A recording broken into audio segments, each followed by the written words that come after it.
Hello friends, welcome back to my YouTube channel. तो friends, Odisha रे जेते भी आपण जेटीएस एस्पिरेंट अछंती समस्त गुड न्यूज कि वर्तमान ओडिशार सीएम श्री मोहन चरण माझी पूरा एक्शन मोड रे आउ जेते भी आमे जेटीएस एस्पिरेंट थिले बहुत दिन धरी जो रिजल्ट को अपेक्षा करथिले बा जो जिनिसटा को अपेक्षा करथिले आज कैबिनेट रे ता पास हो जाइछि।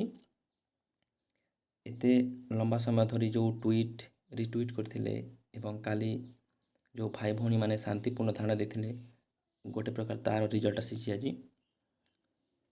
आपण माने स्क्रीन देखि पारुथिबे कि 18,788 शिक्षक नियुक्ति पाइबे जोटा कि आज कैबिनेट रे पास होइछि।